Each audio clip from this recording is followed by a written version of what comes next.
the whole truth, and nothing but the truth, so help you God. Thank you, ladies.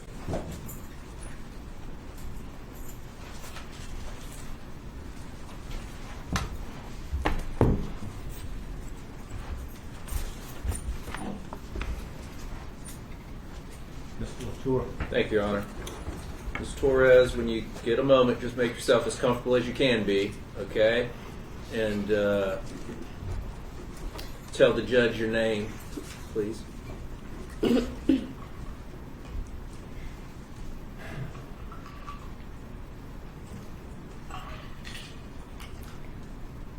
My name is Jasmin Lynn Torres, and that is spelled Jasmin. Lynn is spelled Lynn. Torres, Torres. Thank you. Mrs. Torres, I know that this isn't easy, okay? And so just take your time through it. I'm going to ask you some questions, okay? If you need a moment, just take a moment and let me know that, all right? Yes. All right. So, Jasmin, you were married, correct? Correct. And what was your husband's name? Gabriel Jesus Torres. How long were you married to Gabriel? We got married on June 2nd of 2018. Did you two have any children? We did. Tell me a little bit about your child. My child's name is Layla. How old is Layla now? She's 5 now. Okay. How old was Layla in October of 2022? In October of 2022, our little girl had just turned 2.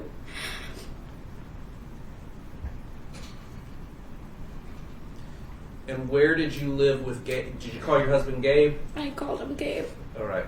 Where did you and Gabe and Layla live? We lived at 6028 Osprey Cove Drive, in the Hedingham neighborhood in Raleigh. Now, you've been in here this time, right? Sorry. You've been in here today, is that right? Yes. And have you been able to kind of hear your neighbors testifying? Yes. And you heard Detective Varnado testify? Yes. And were you able to look at the photographs of the crime scene that Detective Varnado just testified about? Yes. Okay. And in that photograph, or in those photographs, was that your husband's car? It was. Okay. And was that kind of your street and where you guys lived? Yes. And your husband, Gabe, what did he do for a living? Sorry.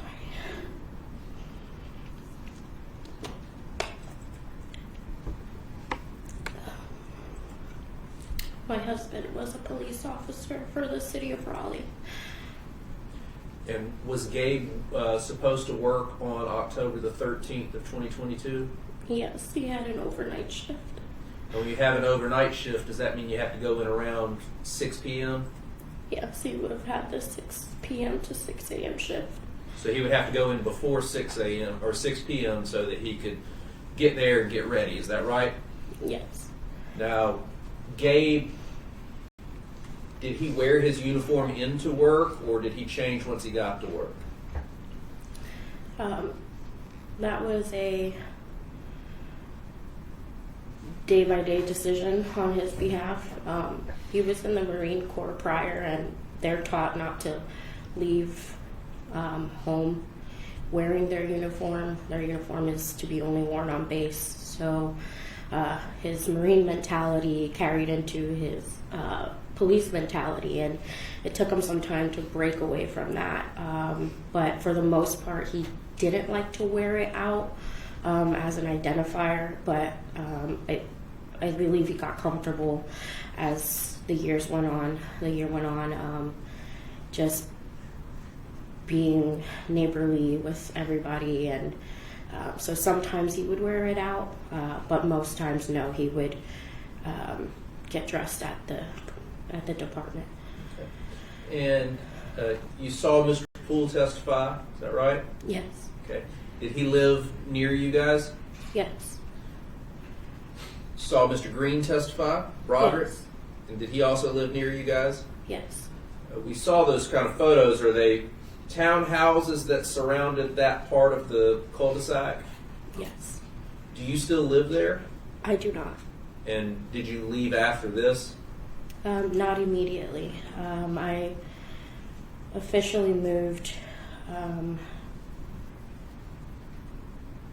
March, April of 23. March, April time frame of 23.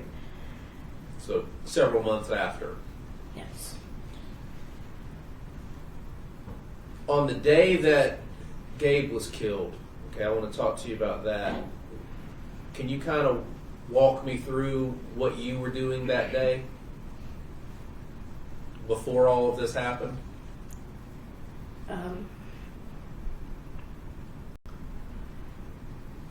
Well, he had worked the overnight shift. So that means he got off about 6? Yeah, so Right. he would get off at 6 and he would head home. And usually I wouldn't have gotten to see him. Our work schedules overlapped. And so when he was getting home, I had already left. But that day was different. The only way I can see it is divine intervention of God. But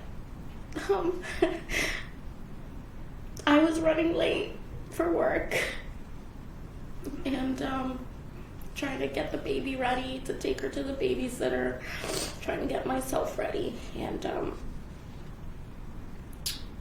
I just remember texting him, telling him I am so late. And as I'm getting ready to leave the door, he's pulling up, and again, I'm late. I shouldn't have seen him. He should have been home, and I should have been gone. And he worked the overnight shift, and he was a really great husband. So he decided that he would let me not be late and take Layla for me to the babysitter. And granted, he wanted to get home and sleep. But we had really good teamwork, and he took one for the team that day and sent me off to work. So my daughter rode in his car that morning. And we saw some photographs. There was a car seat in the back there. Yes. Is that where she would ride? Yes. And there was a stuffed animal there. Was that her stuffed animal? Yes. Gabe called her Monkey. That was his nickname for her. And so any monkey stuffed animals we'd find, we have a collection of monkeys in our home. That was just his little pet name for her. So Gabe got to take Layla to daycare, and you were able to go to work and hopefully not be as late as you were going to be. Yes. Did you stay at daycare, or did you stay at work the whole day there? I did not. At some point in the work day, I'm sorry. At some point in the workday, a transformer blew in the neighborhood, and our office lost power. And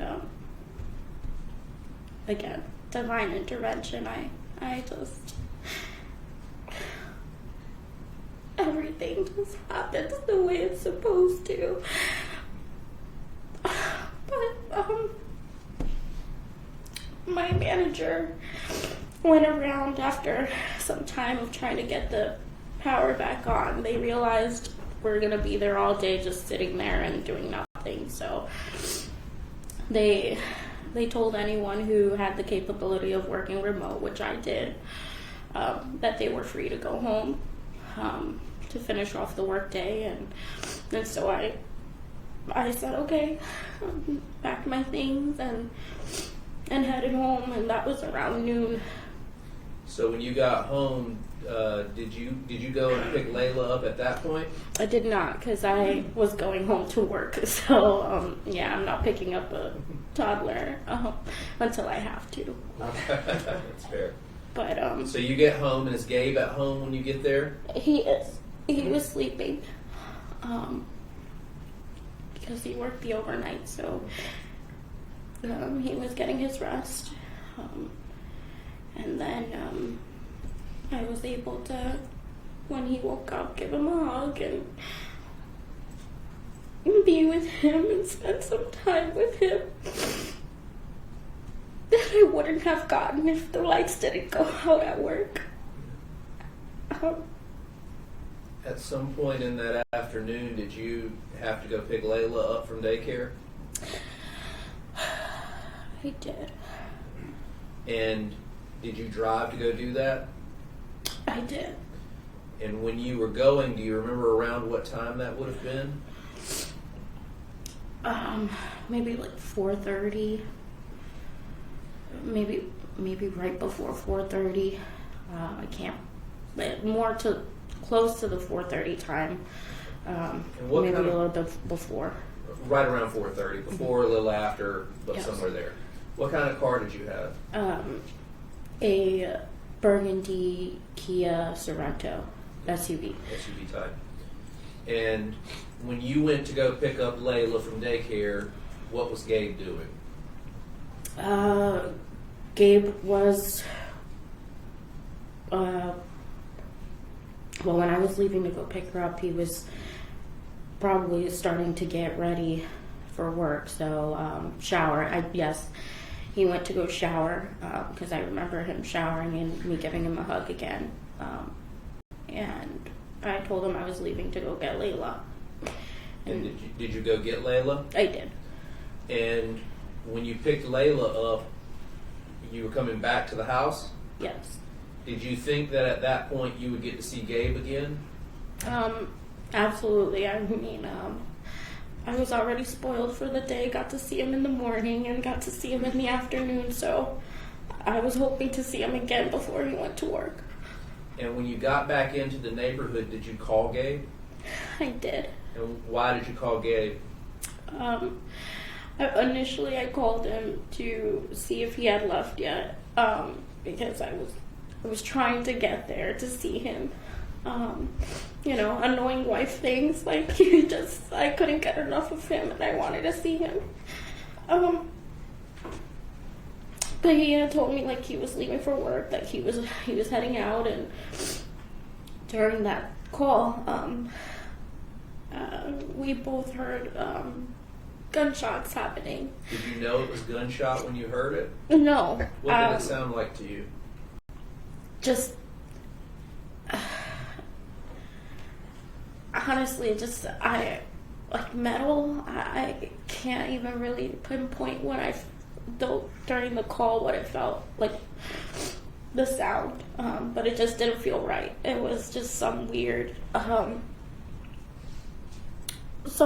sound that didn't feel right, and Gabe knew.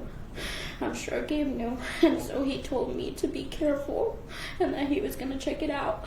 Well, let me ask you, when you heard this sound, how far were you from your house? You were in the neighborhood? It's really hard to recall.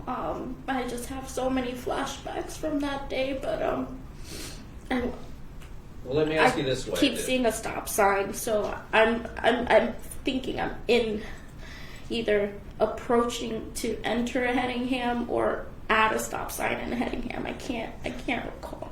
Let me ask it to you this way. When you hear this noise, do you hear it with your ears as in it's around you, or do you only hear it through the phone, or both? Both. Okay, so it's close to you, whatever this noise is, close enough for you to hear it outside the phone and in your car. Yeah, we were both able to hear it. All right. And you say that he made a comment to you to be careful, and that he was going to maybe go check it out. Did you hear any more of those? Did y'all stay on the phone at that point? No. Did you hear any more of what you believe to be gunshots after you got off the phone at that time? If you remember. Yes, but it was only as I was approaching my home. So as you're driving up, you hear more gunshots? Yes. Is it one or more than one, if you remember? I can tell you I was looking at some yellow siding of a house. I don't know which house, but it was right before rounding, getting off of Black Wolf Run, heading into the Osprey Cove section where we lived, and so before I rounded that corner, I heard like clacks. Like, that's how I can describe it, was clacks. And So more than one? yes. And when you heard those noises, you keep driving towards your house, is that right? Yes, And do you pull in your driveway? I do. And when you pull in the driveway, where is Gabe's car that you see? It's out of the driveway. Is it in the cul-de-sac? Yes. And where's Layla at this point? Layla is buckled in her car seat, in my car. Okay. And I get out my car to unbuckle her. And in my mind, I'm like, yes, I beat him. Like, we get to see him before he leaves.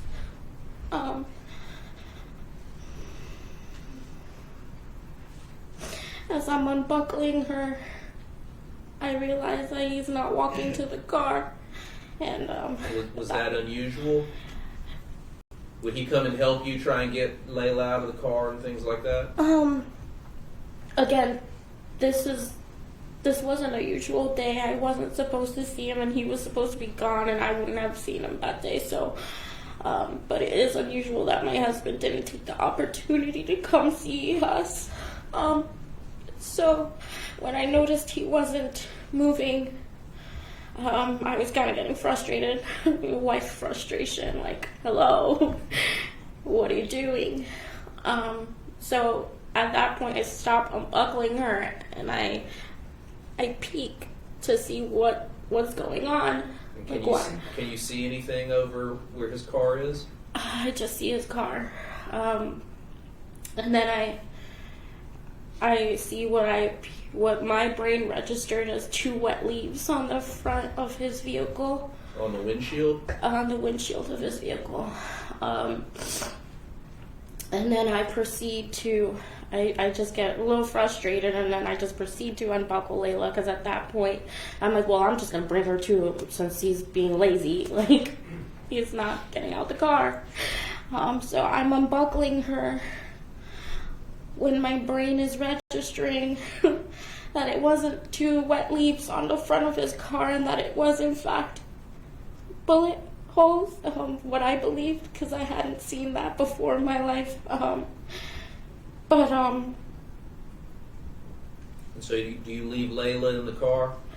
I leave Layla strapped in the car, and I run to my husband. And do you go to the passenger side of his car? I do. And you open that door? I do. And when you open that door, can you tell us what you saw?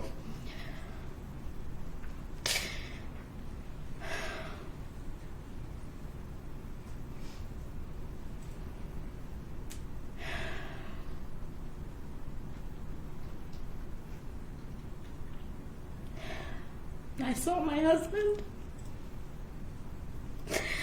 I saw Gabe. I saw that he was bleeding. I saw that he was in shock. His eyes were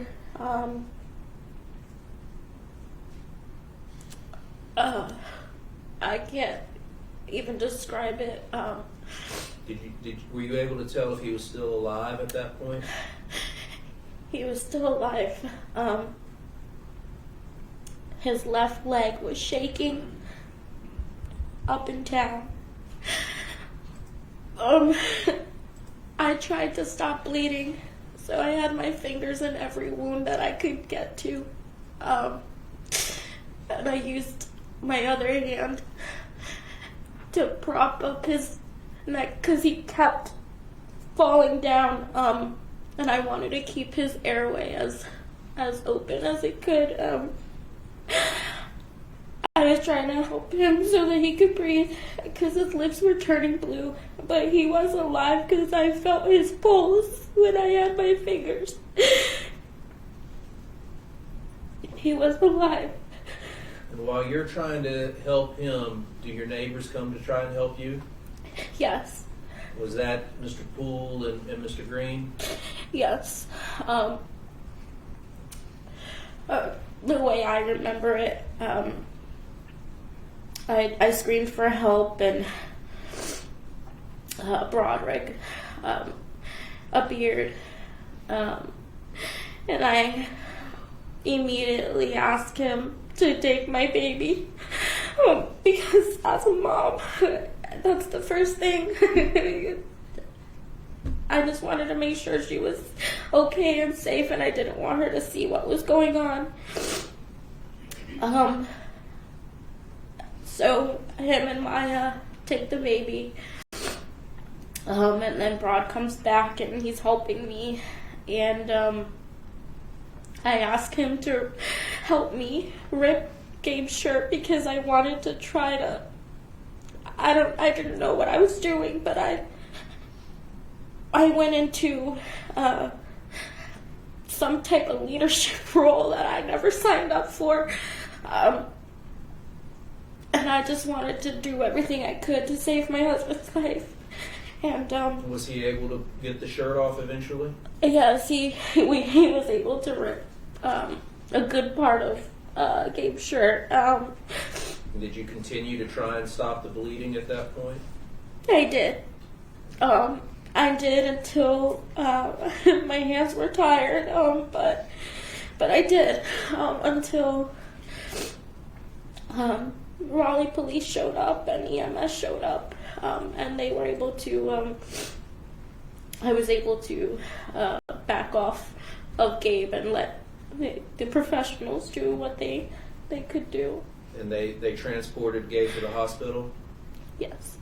And we heard Mr. Poole say that he and his girlfriend or wife took Layla in for the night. Is that right? So once the EMS and the police showed up,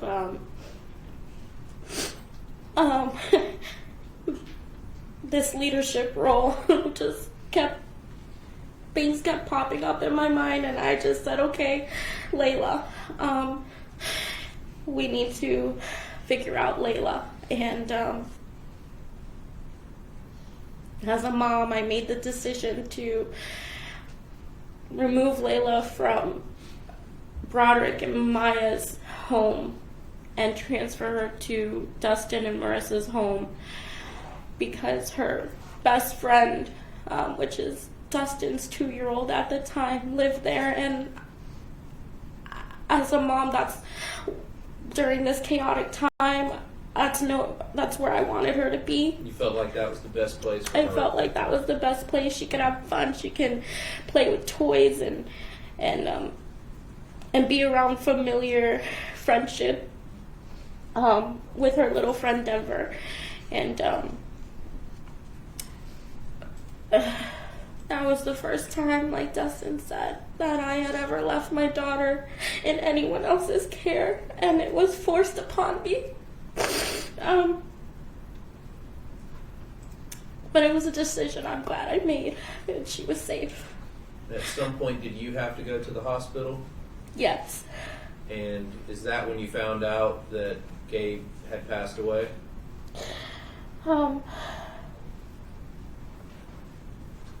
It was really chaotic. So the hospital was just full of people. It's just pure chaos, and the best way I can describe it is just almost like an outer body experience where you see everyone moving and talking, but you don't feel like you're there. And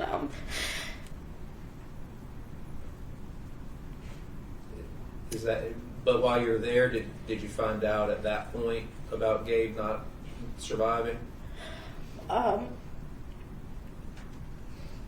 In the room that we were in, my phone was going crazy, and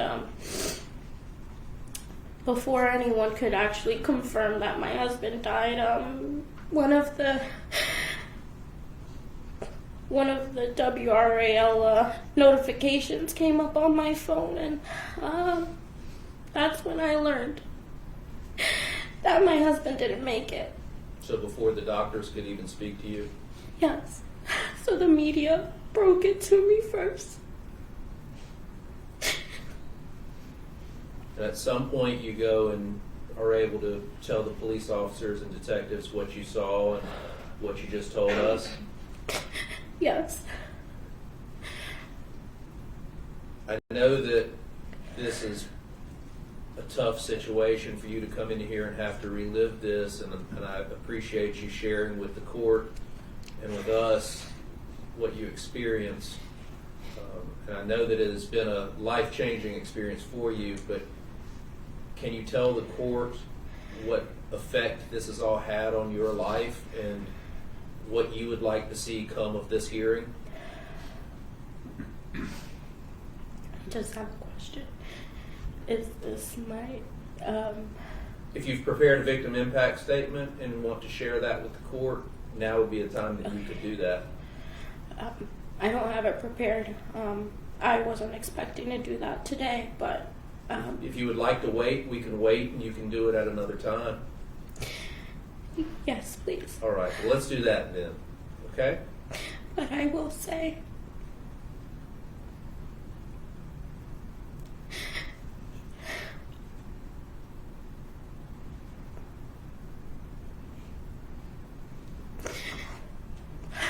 our life has been changed forever. And my daughter didn't deserve any of it. My husband didn't deserve any of it. And I know I didn't deserve any of it. That's all. Okay. We'll come back and we can readdress give you a chance to tell the court some more about the emotional impact of this and what you would like to see happen, okay? I don't have any other questions this time. No question.